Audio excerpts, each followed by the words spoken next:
क्योंकि मैं विधवा हूँ और गर्भवती भी। वहाँ के लोग मुझे खाने के लिए कुछ बेचने के लिए भी तैयार नहीं, जिससे मेरा गुजारा नहीं हो रहा था। कोई बात नहीं कमला, हम तुम्हारा ख्याल रखेंगे। किन्नर लोग कमला को एक खाली घर में रहने के लिए जगह दे देते हैं और उसकी देखभाल भी करते हैं। कुछ ही महीने बाद कमला अपने बच्चे को जन्म देती है, पर अफसोस, कमला बच्चे को जन्म देते ही अपनी जान गंवा देती है। जब सब किन्नर बच्चे को देखते हैं तो बहुत खुश हो जाते हैं, क्योंकि वो बच्चा भी किन्नर ही था। कमला ने एक किन्नर बच्चे को जन्म दिया था। अब इस बच्चे की देखभाल कौन करेगा? हम तो इस बच्चे को गांव के दूसरे इलाके में भी नहीं भेज सकते। और तो क्या हुआ, इस बच्चे की माँ नहीं रही तो हम इसे पालेंगे। अब ये हमारे इलाके में रहेगा, हमारे साथ रहेगा। फिर वो किन्नर उस किन्नर बच्चे को गोद ले लेते हैं, उसका नामकरण कराते हैं। उस किन्नर बच्चे का नाम शक्ति रखा जाता है। देखते ही देखते शक्ति बड़ी होने लगती है। उसके रंग रूप बहुत सुंदर थे। वो बहुत सुंदर किन्नर दिखती है। एक दिन शक्ति एक किन्नर से पूछती है, माँ जी सुनिए ना, ये गांव के दूसरे इलाके में भी तो लोग रहते हैं, तो हम वहाँ क्यों नहीं जाते? हम उनसे अलग क्यों रहते हैं? शक्ति, क्योंकि वो लोग हमारे जैसे नहीं, वो लोग हमें पसंद नहीं करते, इसीलिए हम उनसे अलग रहते हैं। क्यों? वो हमें क्यों पसंद नहीं करते? मुझे एक बार उस इलाके में जाना है, मैं एक बार वहाँ जाकर घूम कर आऊँ। शक्ति, खबरदार, जो तू उस इलाके में कभी भी गई तो अपनी जान नहीं गंवाना चाहती तो उस इलाके में कभी कदम भी नहीं रखेगी, समझी? इतना कहकर वो किन्नर वहां से चली जाती है। शक्ति उस किन्नर की बात सुनकर बहुत रोती है। माँ जी ऐसा कैसे कह सकती है? उन्होंने इतनी सी बात के लिए मुझे इतना डांटा। अब तो मैं उस इलाके में जरूर जाऊंगी। फिर एक दिन शक्ति गांव के दूसरे इलाके में चुपके से जाती है। ये लोग तो हमारे जैसे ही इंसान हैं, तो ये हमसे नफरत क्यों करते हैं? जब शक्ति उस इलाके में पहुंचती है तो गांव के सारे आदमी उसके रूप से मोहित हो जाते हैं। वो लोग ये अंदाज़ा नहीं लगा पाते कि वो किन्नर है। शक्ति की सुंदरता देखकर सारे गांव वाले उसकी तारीफ करने लगते हैं। तभी गांव का चक्कर लगाने गांव के जमींदार का बेटा हर्ष वहां पहुंचता है। हर्ष भी दिखने में बहुत सुंदर होता है। जब हर्ष ने शक्ति को देखा तो वो भी उससे मोहित हो गया, और जब शक्ति की नज़र हर्ष पर पड़ी तो वो हर्ष को देखकर मोहित हो गई। आपको पहले कभी इस गांव में देखा नहीं। इस गांव में आप नए हैं क्या? जी नहीं, वो मैं बस। तभी शक्ति बोलते बोलते रुक जाती है और मन में सोचने लगती है, अगर मैंने इनको बता दिया कि मैं दूसरे इलाके से आई हूँ तो वो समझ जाएंगे कि मैं किन्नर हूँ, इसलिए मुझे इनसे झूठ ही बोलना पड़ेगा। शक्ति हर्ष को कहती है, जी हाँ, मैं इस गांव में नई आई हूँ, यहाँ अकेली रहती हूँ। वैसे आप कौन है? आप भी इसी गांव में रहते हैं? जी हाँ, मैं इस गांव के जमींदार का बेटा हूँ।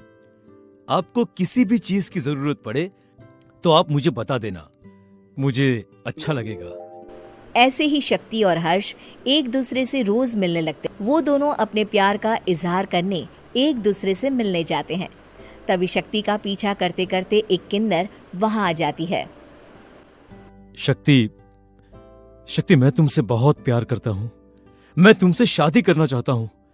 क्या तुम मुझसे शादी करोगी? हाँ हर्ष, मैं तुमसे शादी करूंगी, पर मैं तुमको अपने बारे में एक सच्चाई बताना चाहती हूँ जो मैंने तुमसे छुपा कर रखी है। तभी उनके बीच में ही वो किन्नर आ जाती है। शक्ति, तेरी हिम्मत कैसे हुई ऐसा करने की? वो किन्नर शक्ति को खींचकर गांव के जमींदार के पास ले जाती है। हर्ष भी वहां शक्ति को बचाने के लिए पहुंच जाता है। जमींदार शक्ति और हर्ष के प्यार के बारे में सुनकर गुस्से में आ जाता है और शक्ति को गांव के बाहर निकालने की सजा देता है। शक्ति ये बात सहन नहीं कर पाती और कुएं में कूदकर अपनी जान दे देती है। जमींदार हर्ष की शादी गांव की एक लड़की से करवा देता है, पर हर्ष इस शादी से खुश नहीं होता।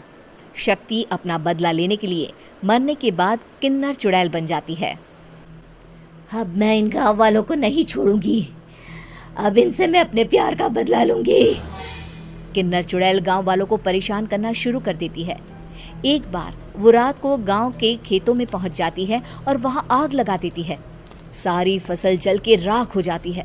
जब एक आदमी रात को उठकर देखता है कि खेत में आग लग गई है तो वो वहां पहुंच जाता है। वो देखता है कि खेतों के बीचों बीच एक किन्नर चुड़ैल खड़ी है और वहां खड़े होकर ताली बजा रही है। गांव वाला किन्नर चुड़ैल को देखकर बेहोश हो जाता है। जब सुबह उस आदमी को होश आता है तो वो सीधा जमींदार के पास जाता है।